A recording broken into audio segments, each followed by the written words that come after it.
The history of art has been classified and divided into many different art movements, each containing art with similar characteristics and beliefs. Our movement is Abstractionism, one of the first movements with artists who step away from traditional styles and concepts of art.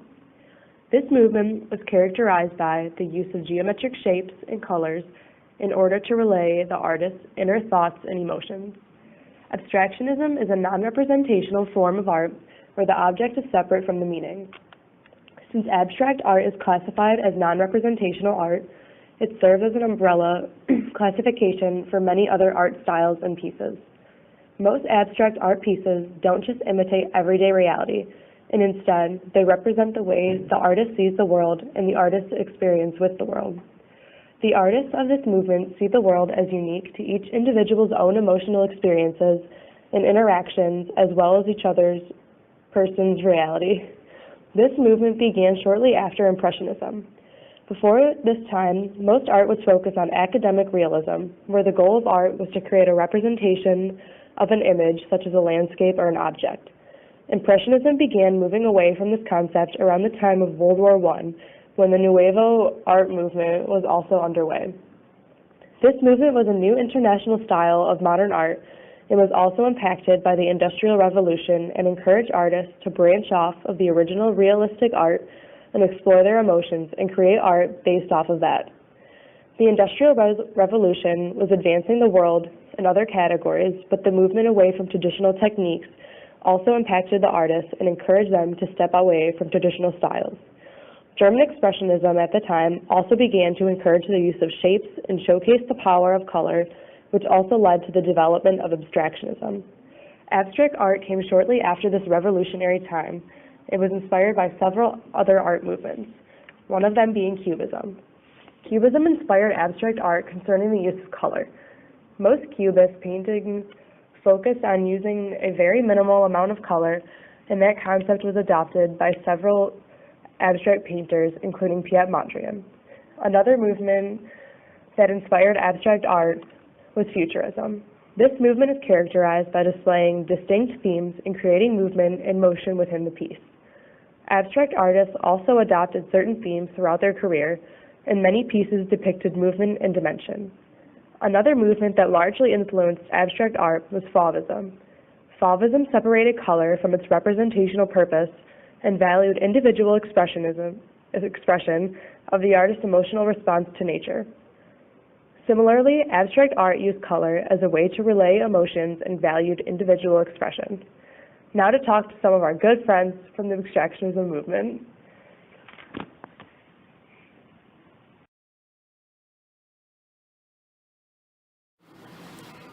The surface of things gives enjoyment, their interiority gives life.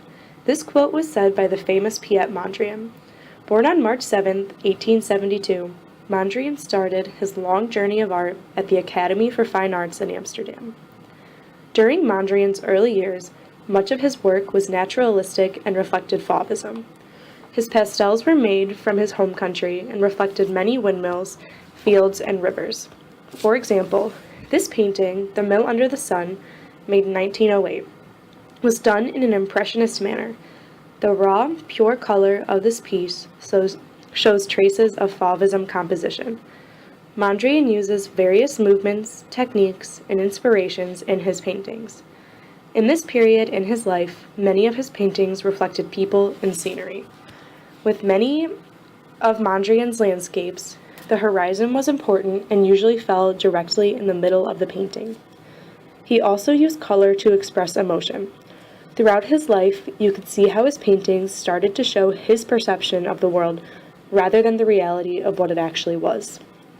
These early paintings show how the other art movements affected Mondrian.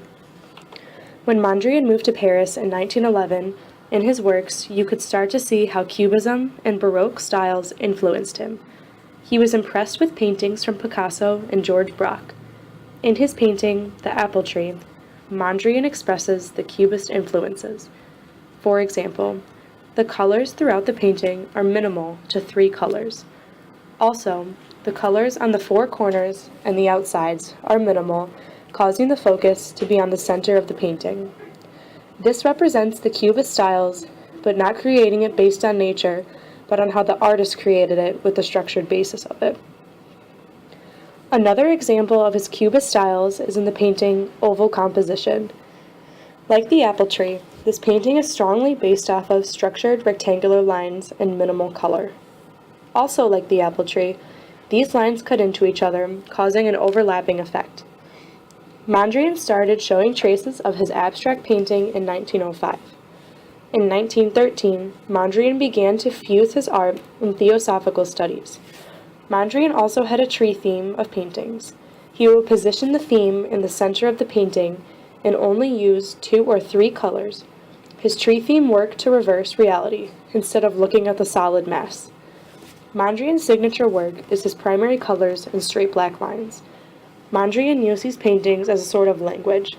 He let the precise lines and colors illustrate masculinity and femininity, active and passive. Mondrian's work was all about reaching an equilibrium. He liked things to add up. His uneven black lines throughout his works evolved into a grid, and they eventually grew so the black lines reached to the end of the canvas. Mondrian started to create depth in his paintings by introducing thicker black lines and adding a colored layer. Mondrian joined Day Still movement.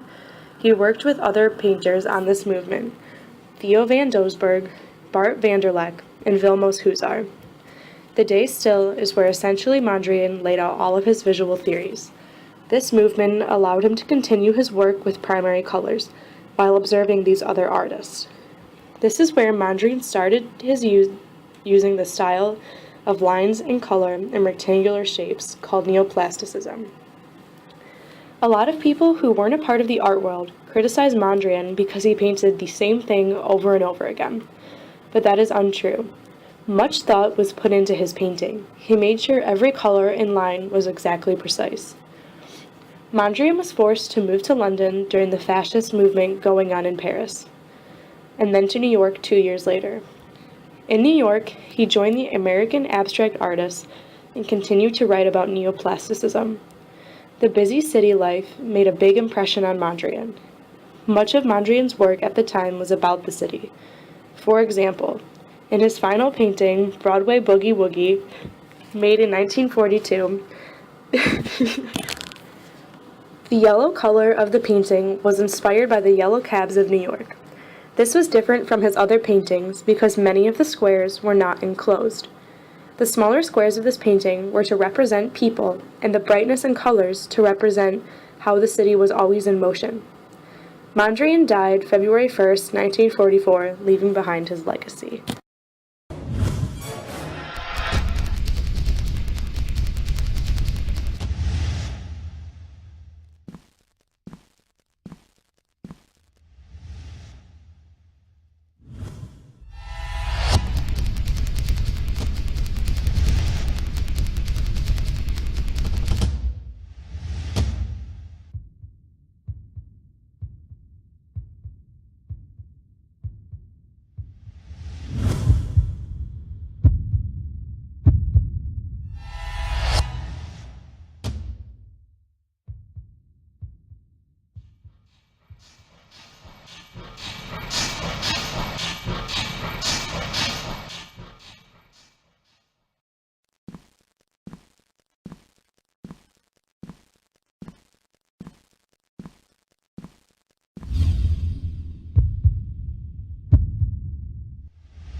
I have become transformed into the zero of forms and have dragged myself out of the junkyard of academic art.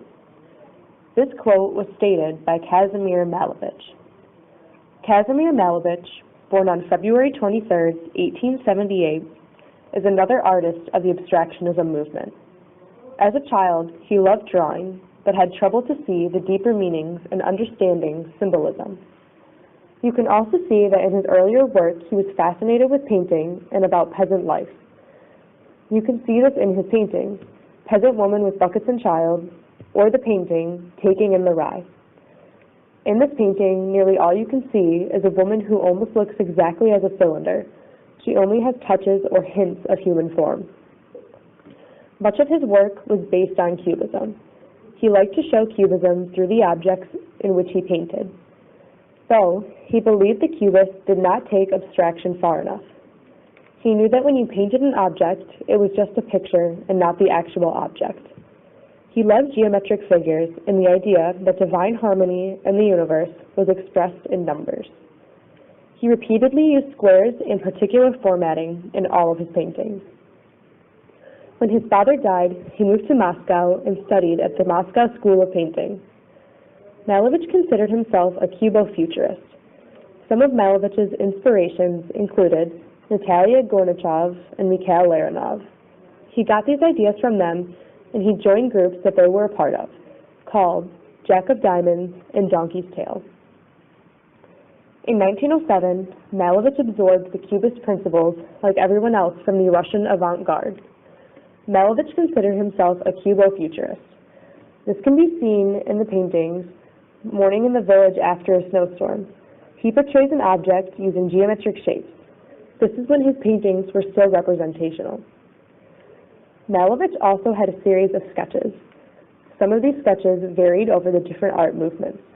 For example, this Cubist sketch in the bath, sketched in 1911, is of two men sitting on a bed washing themselves.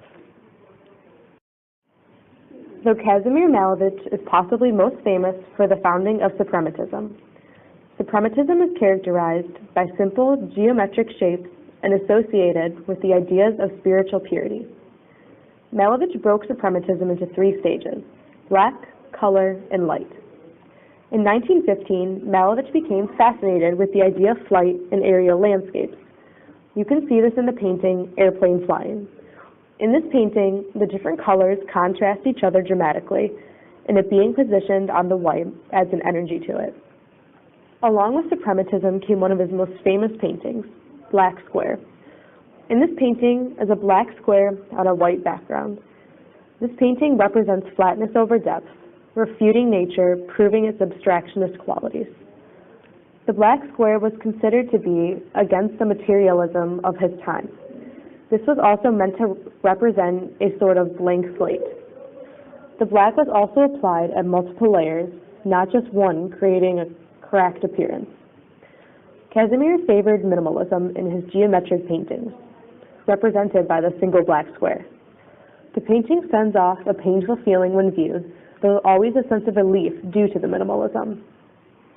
The black square on the white field was the first form in which non-objective feeling came to be expressed. The square equals feeling, the white equals the void beyond this feeling, was stated by Kazimir Malevich. This black square did not come without criticism, though, and moved from Cubo-futurist to suprematism. He believed they need to move away from objects and branch out into the unknown. He believed it needs to be its own form of reality, not just a representation of the already known. Along with Malevich's fascination with aerial shots in landscaping, he uses color and different shapes to represent this. Although there aren't any shadows in his paintings, they are painted flat. You can see that they appear to be from above and appear to be moving. Another of Malevich's famous suprematism painting includes White on White, an oil painting painted in 1918. Painted diagonally are beige tones. This painting is made to look like an aerial shot, as if the top square is floating above the bottom. Since the painting is pure white, it rids of any sense of traditional perspective. The only white beige tones leave the viewer with a sort of infinite perspective. When Malevich talked about the white background, he considered it to be representing infinity. Though as shown in this painting, it becomes all white and the shapes slowly disappear. Malevich made a writing called From Cubism to Futurism to Suprematism explaining his transitions from his early years of painting to his suprematism paintings. In the text, Malevich thought very highly of himself. Many criticisms arise from suprematism. People didn't like the idea that the art didn't have meaning. Throughout Malevich's work, he started with simple geometric forms and then continued to make them more complex. As you can see through these paintings, it starts off with one single figure and adds more and more and more. This is a common theme among abstract artists. One of the key artists of the Abstractionism movement was Georgia O'Keeffe. O'Keeffe began her involvement with art by copying and imitating pieces created by other artists. Her transition into abstract art was triggered by her meeting with the American artist Arthur Dow.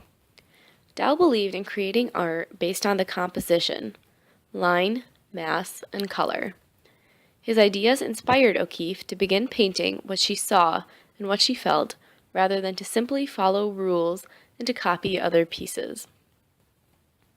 Georgia O'Keeffe brought a new light to art as she encouraged the concepts of creativity, originality, and innovation, rather than the traditional methods of imitation and recreation. O'Keeffe stressed the idea that art was meant to express how you feel, and she once said, "The art's purpose was not to copy nature, but to create harmonious designs that express the individual's understanding of the world." O'Keeffe began with using charcoal to create her pieces, but as time progressed, she manipulated many different resources such as oils and watercolors. In the 1920s, many of Georgia's paintings were criticized to represent female body parts while also given an unusual perspective on flowers. This piece shown here is named Black Iris 3. In this piece, O'Keeffe zoomed into a black iris flower, one of her favorites. Her idea behind the piece was to draw attention to the smaller things in life. O'Keeffe was living in New York at the time of this creation, and in an interview, she clarified that in the busy streets of New York, very few, if anyone, would give mind to the simple flower sold in the corner flower shop only twice a month.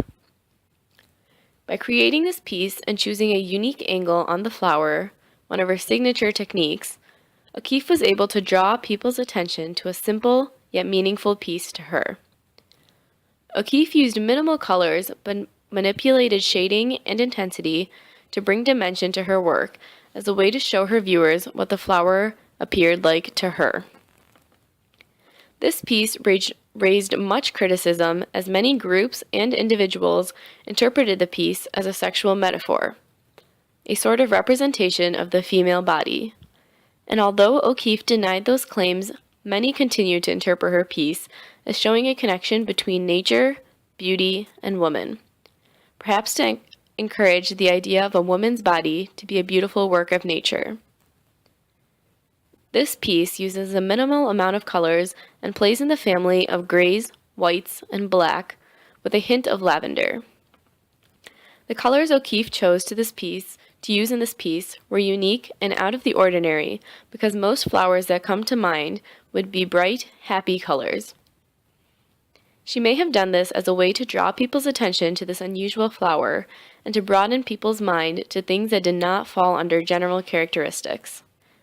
You can see that between this painting and the next one of Georgia's, there's quite a transition in the style of the lines being used. In this piece, the lines of the flower are not very focused, but are instead softer and rounder to show the delicateness of the flower, while the lines showed in the next piece are more rough and straight and strong. Another famous piece of Georgia O'Keeffe's was this piece shown here named Ram's Head with Hollyhock, painted about 10 years after Black Iris 3. In this piece, the central focus seems to be on the skull of a ram. On first glance, the painting seems a little bit random, but it seems that Georgia O'Keeffe chose to represent all the components of the location into one overlooking piece. The ram's skull and the flower beside it contrast one another in a battle of beauty and delicateness with something tough, structured, and brute. These could represent the floral and fauna of the area. O'Keeffe has revealed in interviews that she uses the bones of animals because she is inspired by the shape. The use of the ram's head in this piece is very interesting because the skull is very complex and has many sharp, rigid sides, whereas the flower painted next to it has very soft and rounded sides. Similar to the first piece, Georgia O'Keeffe manipulated shading and color intensity to bring dimension to her piece, and again, she chooses a unique perspective to view the piece in.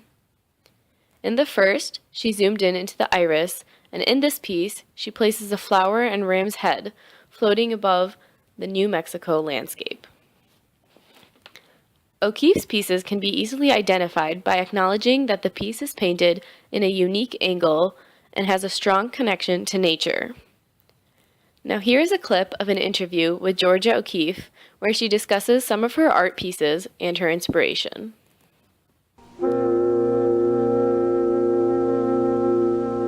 And when it was time to go home, I felt I hadn't started on the country.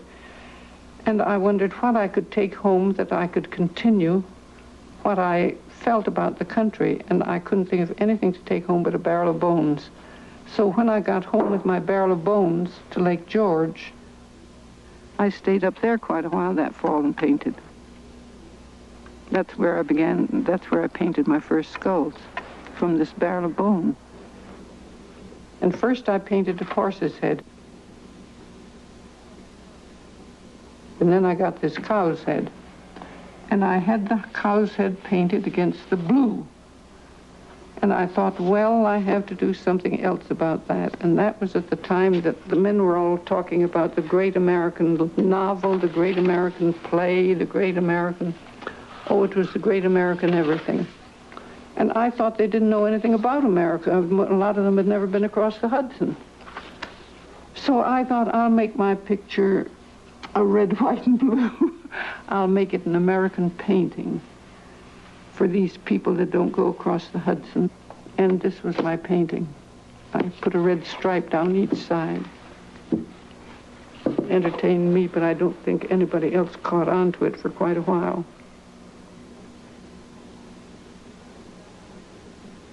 Another thing I collected was artificial flowers that they had in all the little country stores. Poor artificial flowers, but sometimes they were very pretty. The bones do not symbolize death to me. They are shapes that I enjoy. It never occurs to me that they have anything to do with death. They are very lively. George O'Keeffe denies that it has anything to do with death. She does not associate it with death. For instance, that pelvis series of the bones she found on the desert. She holds them up and then sees the mountain through the hole in the bone so that she goes through this into nature. You can take it as a symbol of a sort of concrete immortality in these things, too, that they outlast death itself. They please me. And I have enjoyed them very much in relation to the sky.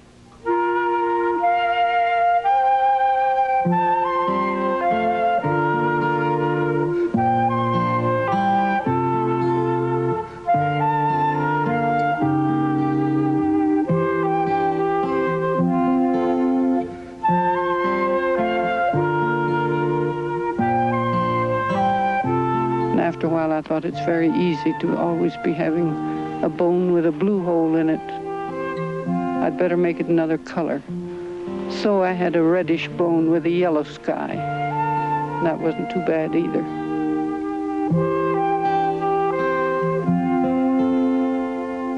Where do you suppose you got the idea of being an artist? I haven't the faintest idea. I often think about it and wonder, but I had it in my head when I was, well, I couldn't have been 12 when I had that idea. You had what idea? That I wanted to be a painter. I was going to be a painter. Another key artist in this movement was Wassily Kandinsky. Kandinsky was one of the very first artists to define his pieces as abstract art, and he is considered one of the pioneers of abstract art. At his time, many other artists worked on imitating other pieces, but Kandinsky was unique as he chose to create pieces of art that were completely separated from reality and that were completely original. Many of his pieces were composed of geometric forms due to his beliefs in the uses of color and form. Kandinsky was well known for expressing his ideas and beliefs in the book he wrote titled Concerning the Spiritual in Art. In this book, Kandinsky explained that color and form were not used just for aesthetic appeal, but instead they were used as a means to express the artist's inner thoughts and emotions. Kandinsky believed that all art was inspired by the artist's emotions and the events occurring in their life. He believed each color had its own psychological meaning to each person, and he described this concept in this quote. Here, the psychic power of color takes hold, causing an emotional vibration. Thus, the first physical elementary force develops the channel through which the deep, inner emotion reaches the soul. Some examples of his interpretations of color and emotion is that he believed the color black was a robe of the greatest and deepest sorrow, and the symbol of death. He believed the color white was a color that relayed the idea of pure joy and infinite purity. A very unique aspect of Kandinsky's concept of art is that he saw art as a type of musical composition due to his love for music. He felt that each color in a piece was very comparable to the different instruments or notes in music that all together create a sound, or in his case, an art piece. One of Kandinsky's most famous abstract art pieces is Color Study, Squares with Concentric Circles, which was made in 1913. With this piece, he attempted to bring out a storm of emotions using brighter colors. He overlapped the vastly different colors, varying from earthly, darker tones to fiery, bright tones, creating this sense of confusion. Kandinsky stated, "I applied streaks and blobs of color onto the canvas with a palette knife, and I made them sing with all intensity I could." Kandinsky thought strongly about the pairing of music and painting. He gained many inspirations from painting from music.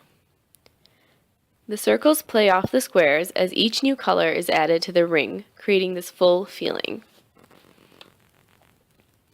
Another one of Kandinsky's famous pieces is this piece shown here titled Composition 8, which he created in 1923.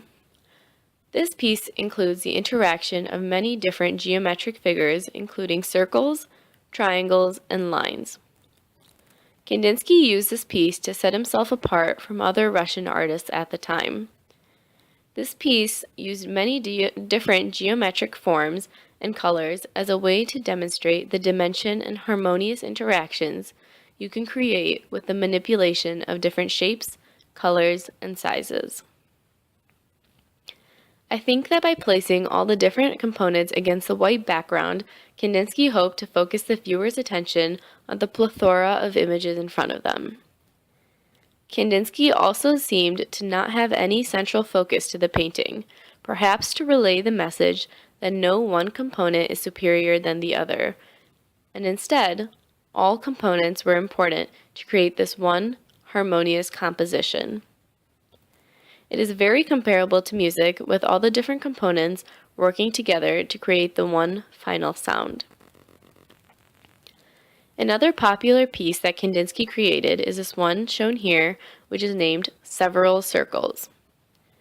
Circles were a very important shape to Kandinsky, and he believed that they represent complete balance, perfection, and completion. With this piece, Kandinsky explained that he was representing the fourth dimension. In this piece, Kandinsky contrasted the colorful circles with a dark black background, which allowed the colors to appear more vibrant. It also looks like the big blue circle in the center of the painting is being covered up by the black circle within it, which may be insinuating the idea of sorrow overcoming the happier and peaceful blue. There are also several smaller black dots on some of the surrounding circles, which he may have painted to show that with all different emotions, there is still a small part of sadness or gloominess. All the colors he used represent their own emotions or state of beings, and by making all the circles different sizes and having some of them overlap and some of them drift off on their own, he may have been expressing his emotional state at the time, and how some feelings and emotions were stronger at that time while others were going away, and some of the emotions were clouding together. Kandinsky faced a lot of criticism because individuals believed that his pieces were just a bunch of shapes and colors thrown together that had no meaning. Like Marcel Duchamp, Kandinsky's pieces were criticized for not truly being art because they weren't beautiful. Yet, his goal for the artwork was not to make it appealing to the viewer, but instead to share his inner thoughts and emotions without directly stating them. Now we are going to return to some of the artists that we discussed earlier and talk about some more of their famous paintings.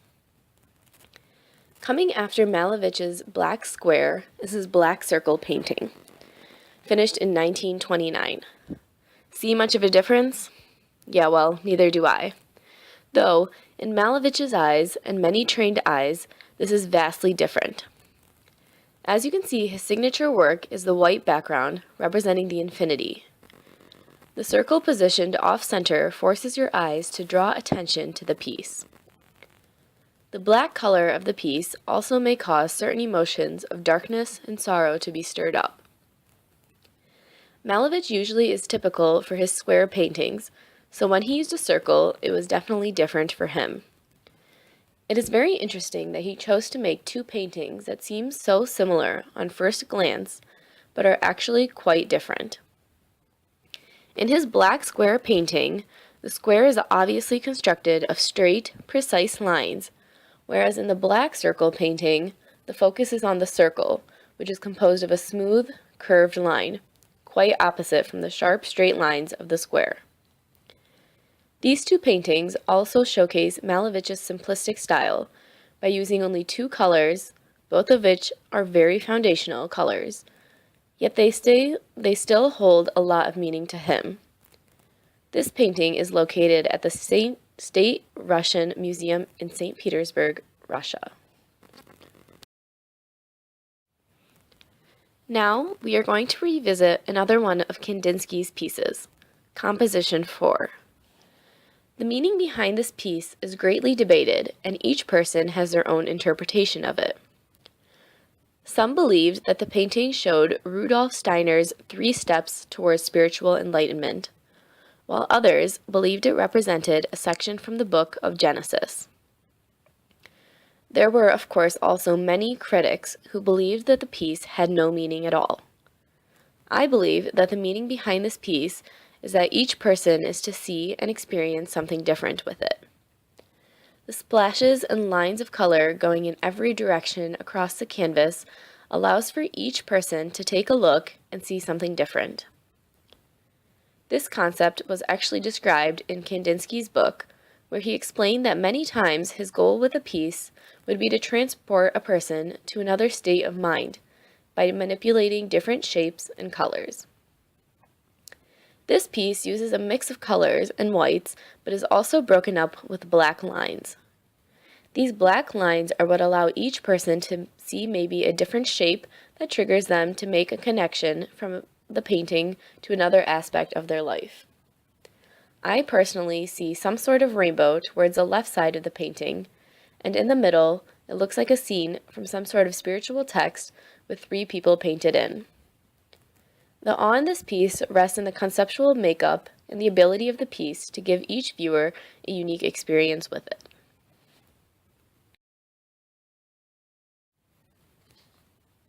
Now that you've heard about Piet Mondrian, Kazimir Malevich, Georgia O'Keeffe, and Wassily Kandinsky, they can be your abstraction friends too.